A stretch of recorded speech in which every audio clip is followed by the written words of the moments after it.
क्या आपने कभी सोचा है कि अगर भारत के राष्ट्रपति खुद संविधान तोड़ दे तो क्या होगा? क्या उन्हें कोई पद से हटा सकता है? और अगर हाँ, तो कैसे?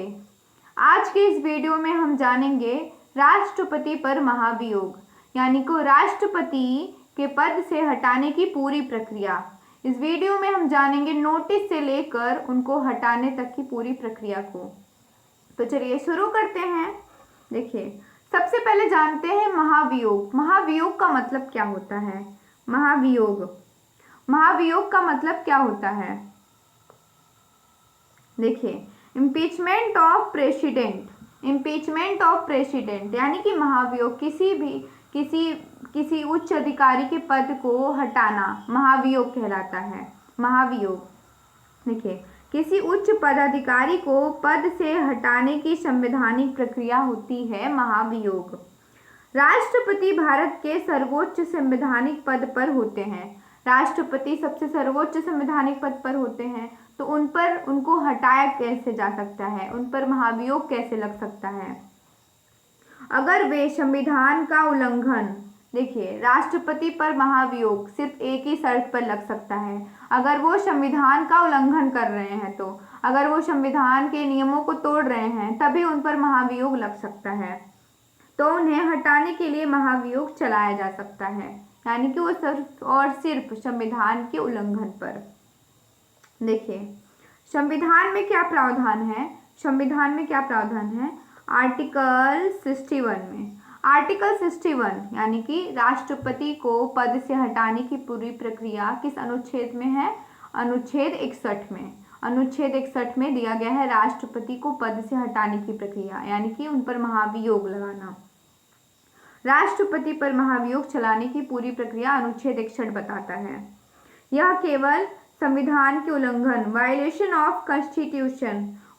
ऑफ कॉन्स्टिट्यूशन यानी कि संविधान के उल्लंघन पर लागू होता है। ये सिर्फ संविधान के उल्लंघन पर लागू होता है। देखिए, अगला है महाभियोग कौन शुरू करता है? महाभियोग कौन शुरू करता है? तो महाभियोग की प्रक्रिया संसद के किसी भी सदन, लोकसभा या राज्यसभा से शुरू हो सकती है। लोकसभा या राज्यसभा से शुरू हो सकती है, किसी भी सदन से शुरू हो सकती है महाभियोग की प्रक्रिया। लेकिन इसके लिए खास बहुमत यानी कि स्पेशल मेजॉरिटी चाहिए, खास बहुमत चाहिए होता है, यानी कि उसमें आधा से ज़्यादा लोग हाँ कहें, तब जाके बहुत। देखिए, जिस भी सदन में महाभियोग शुरू होता है, पहले 2, 3 बार, 4 बार अच्छे से सोच समझ कर महाभियोग लगाया जाता है। ऐसे नहीं, बहुत ईजी नहीं है, बहुत ही हार्ड वर्किंग है, ये बहुत ही हार्ड प्रोसेस है महाभियोग। देखिए, महाभियोग की पूरी प्रक्रिया। स्टेप 1 नोटिस से होता है। देखिए, नोटिस से होता है शुरू। महाभियोग प्रस्ताव लाने से 14 दिन पहले लिखित नोटिस देना होता है। देखिए, इतना लंबा प्रोसेस है, इतना हार्ड है ये प्रोसेस, इतना हार्ड प्रोसेस है कि 14 दिन पहले ही बताना होता है, 14 दिन पहले नोटिस देना होता है। महाभियोग शुरू होने से पहले ही 14 दिन पहले ही नोटिस देना होता है। नोटिस को सदन में कुल सदस्यों को कम से कम 1/4 सदस्य साइन करते हैं। 1/4 सदस्य साइन करते हैं। जैसे मान लीजिए राज्यसभा में 240 सदस्य हैं, तो 60 सदस्य उस नोटिस पर साइन करेंगे, तब जाके शुरू हो सकता है। अब पहला सदन में क्या होता है? जिस सदन में नोटिस दिया गया है वहां प्रस्ताव पर वोटिंग होती है। पहले नोटिस दी जाती है तो उसमें आधा से ज़्यादा लोग साइन करेंगे। जैसे 240 के सदस्य हैं राज्यसभा में, तो 60 सदस्य साइन करेंगे। तो फिर उसके बाद पहले सदन में जाता है, जिस सदन में शुरू हुआ रहता है, तो वहाँ पर ये प्रस्ताव वोटिंग होती है। इसे पास करने के लिए चाहिए विशेष बहुमत, स्पेशल मेजॉरिटी चाहिए, कुल सदस्यों का 2/3 हिस्सा प्लस उपस्थित और मतदान करने वालों का 2/3 हिस्सा। जैसे कि अगर 240 सदस्य हैं तो 160 सदस्यों को हाँ बोलना पड़ेगा। 160 सदस्यों को हाँ बोलना पड़ेगा, तभी ये प्रक्रिया शुरू हो सकता है। इतना हार्ड है ये, बहुत ही मुश्किल प्रोसेस होता है महाभियोग। इस पे आधा से ज़्यादा लोग हाँ, और महाभियोग लगाने से पहले ही कम से कम 10 बार सोचते हैं, तब जाके ये शुरू हो सकता है। अब पहले सदन में तो हो गया शुरू, स्पेशल मेजॉरिटी मिल गई और फिर उसमें शुरू हुआ है। अब दूसरे सदन में उस जांच होगा, दूसरे सदन में उसका जांच होगा प्रस्ताव का, तब जाके कहीं शुरू होता है, तब जाके राष्ट्रपति हटते हैं। देखिए दूसरे सदन में क्या हो रहा है, जांच हो रहा है। प्रस्ताव पास होते ही दूसरे सदन में जांच होती है। दूसरे सदन में भी उसी तरह की विशेष बहुमत पास होना जरूरी है जैसे कि पहले सदन में था। पहले सदन में अब 2/3 हिस्सा चाहिए होता है, स्पेशल मेजोरिटी चाहिए, आधा से ज्यादा लोग हाँ कहेंगे तब जाके शुरू होता है। तो ऐसे दूसरे सदन में भी जांच होगा, इसमें भी वही हाल है। अब जब जांच होता है पहले नोटिस आती है, नोटिस पे साइन करेंगे, फिर उसके बाद पहले सदन जिसमें शुरू करेंगे वहां पे प्रस्ताव वोटिंग होती है, फिर उसके बाद दूसरे सदन में जांच होती है, फिर उसके बाद उनको पद से हटाया जाता है, फिर उनके उसके बाद राष्ट्रपति पद से हट सकते हैं। अगर दोनों सदन इसे पास कर देते हैं तो राष्ट्रपति पद से हटा दिए जाते हैं। अगर दोनों सदन में ये पास हो गया, हाँ हाँ हो गया, दोनों सदन में स्पेशल मेजोरिटी मिल गई, तो उनको पद से हटाया जा सकता है। उपराष्ट्रपति तब तक कार्यवाहक राष्ट्रपति बनते हैं जब तक नया चुनाव न हो जाए। देखिए अगर उस टाइम पर राष्ट्रपति पर महाभियोग लग जा रहा है, राष्ट्रपति अपने पद से हट जा रहे हैं, तो उनको उनके कार्यधर्ता को कौन संभालेगा, उपराष्ट्रपति संभालेंगे। उस टाइम के राष्ट्रपति होंगे उपराष्ट्रपति, उनके कार्य को उपराष्ट्रपति करेंगे उस टाइम पे, जब उन पर महाभियोग लगा रहेगा तो तब तक।